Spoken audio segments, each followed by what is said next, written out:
Tá, o Trump ele tá menos investido nesse conflito lá, Rússia e Ucrânia, que nem você falou. O Pentágono tá dizendo aí que vai diminuir o financiamento lá. Mas o Trump, com essa intenção de ganhar o Nobel da Paz, ele a princípio, estaria também bastante interessado no fim dessa guerra aí também.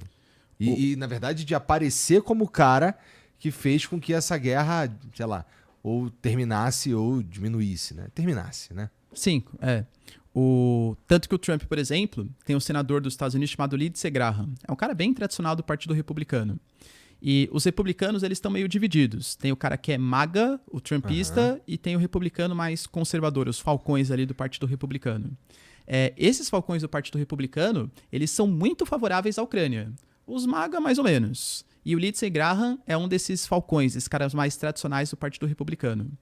Ele está fazendo um projeto de lei que vai rodar agora, que pode ser muito problemático para o Brasil, que é a questão das sanções secundárias. O que é isso, né? Por enquanto, os Estados Unidos, eles praticam sanções contra a Rússia. Só que o Lindsey Graham, ele alega que só essas sanções não vêm dando conta, porque existem vários países que continuam negociando com a Rússia e sustentando a máquina de guerra. Qual que é a ideia? É a aplicação de sanções secundárias. Ou seja, eu não vou sancionar a Rússia. Eu vou sancionar países que negociem com a Rússia. Aí nós vamos se ferrar. Exatamente, porque a proposta que está rolando, que vai ser votada, é 500%. Então, países que negociem combustíveis fósseis com os russos podem ser taxados em 500% produtos brasileiros para entrar nos Estados Unidos. Ou seja, na prática, inviabiliza o comércio, né? Já era, não tem mais. E aí, imagina se o Brasil sofrer com essas sanções. O Brasil hoje, ele é o segundo maior comprador de diesel dos russos.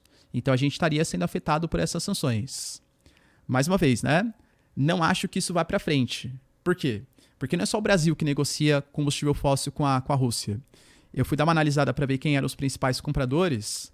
Turquia compra bastante. A própria União Europeia, petróleo não, mas gás, continua comprando. A China, a Índia. Os Estados Unidos vai taxar todo mundo em 500%? Acho que não, entende?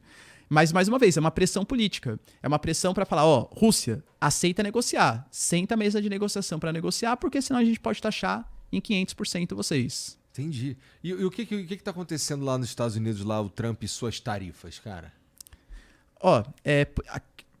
Ele alega que o dia 9 de julho vai ser o dia definitivo. Uhum. Quem não negociar no dia 9 de julho, não tem mais. Se bem que algumas declarações do Peter Navarro já tá falando, não, mas era dia 9 de julho, mas não deu muito tempo da gente negociar porque aconteceu o conflito na faixa de Gaza, o conflito no Irã, então pode ter um adiamento ali dessas tarifas, né?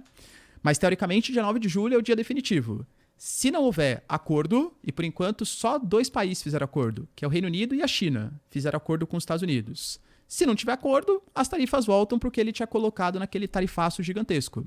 Para o Brasil, pouco muda, porque o Brasil vai continuar sendo taxado em 10% só, né? A não ser que tem algumas tarifas específicas de aço, alumínio, que a gente vai ser mais taxado. Mas para o Brasil, pouco muda, assim. E o jeito que o Brasil está sendo taxado em relação aos Estados Unidos, assim, ainda não inviabiliza o comércio? Não inviabiliza o comércio, não. Dificulta em alguns setores, claro, né? Mas inviabilizar o comércio, não. Tanto que o Brasil, ele até fica um pouco mais quietinho em relação ao que eu acho que poderia ficar, porque, na minha concepção, a forma como os Estados Unidos taxaram é uma forma completamente errada. Os Estados Unidos, a primeira coisa que eles consideraram é se o país tinha déficit ou superávit econômico. E o Brasil tem déficit econômico. O Brasil é muito protecionista com os Estados Unidos, mas a gente tem déficit, então foi só 10%.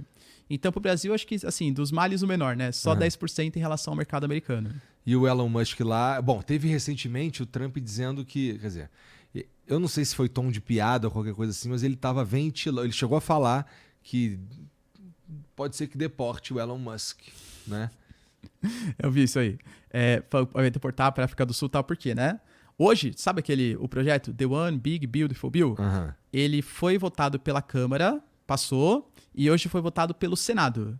Hoje. E ele foi aprovado. Teve um empate no Senado, ficou dividido, ou seja, alguns republicanos foram contra o Trump.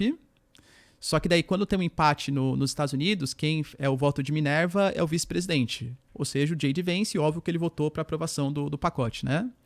E o Elon Musk, ele tinha falado que, mais uma vez voltando a fazer críticas, que esse pacote sendo aprovado vai endividar demais os Estados Unidos e vai fazer os americanos virarem escravos da dívida. Então vai ter inflação, tudo tal.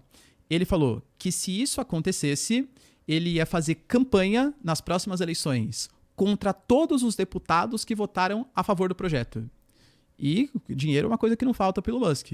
Ele gastou cerca de 300 milhões na última campanha do Trump. Imagina ele investindo nisso para fazer campanha de difamação contra os caras que votaram. E ele falou também que a partir do momento que fosse aprovado esse projeto, no dia seguinte ele criaria um partido, que seria o America Party, né? O Partido América lá dele. E aí o Trump já começou de novo, né? Pô, o cara tava ameaçando de novo, falando mal das tarifas de novo. Eles estavam mais tranquilos um com o outro, né? Publicamente, né? Publicamente eles estavam mais publicamente, tranquilos. Eles não ficavam fazendo críticas públicas um ao outro.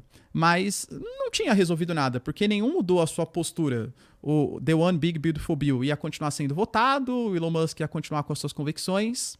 E aí o Elon Musk, o Trump, aliás, ele falou assim, não, mas eu entendo por que o Elon Musk está fazendo isso. Ele está fazendo isso porque uma das coisas que o nosso programa aqui, a nossa mudança tarifária faz, é tirar um incentivo de carros elétricos. Ele até falou, poxa, não é que eu não gosto de carro elétrico, mas acho que o cara tem direito de escolher ter um carro a combustão, um carro híbrido, um carro que ele quiser, e o Elon Musk tá ficando chateado.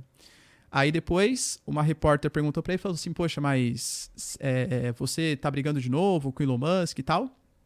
E o Elon Musk falou, aliás, o Trump falou, que uma coisa que o DOGE, o Departamento de Eficiência Governamental, poderia fazer é ver os gastos que são feitos com as empresas do Elon Musk. Ele não fala tanto em cortar gasto público? Então vamos cortar gasto público das empresas do Elon Musk. Falando que se fosse fazer uma averiguação, bilhões de dólares poderiam ser economizados, e de fato é verdade, só que são empresas estratégicas, né? Ele não falou isso.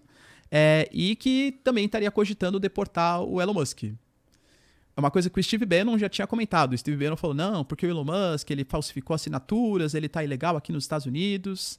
Mas acho também que é pressão política, né? Pô, imagina, deportar o Elon Musk, que é responsável pelo programa espacial americano. Não faz o mínimo sentido. E eles ficam nessa bravata o tempo inteiro, né? Aí o Elon Musk foi lá e apareceu junto com Javier Milei, né? Com uma motosserra. Sim. Aquela motosserra que tava me contando antes aqui tem a ver com corte de impostos. O plano motosserra que ele fez, né? O plano motosserra que é a ideia de você promover liberdade econômica, corte de impostos Como e por é que aí estão vai. as coisas lá na Argentina, cara? Então, o índice de pobreza, ele de fato é muito grande, mas aí depende da narrativa que você vai contar de novo, né? A galera mais de esquerda falou, tá vendo? Olha a pobreza do Milei e tal. Mas existe um passado histórico de uma Argentina que já convivia com inflação, com alto índice de pobreza e tal. É um momento que a Argentina ainda está passando por grande dificuldade, mas os resultados econômicos eles estão melhores do que tinha sido esperado inicialmente.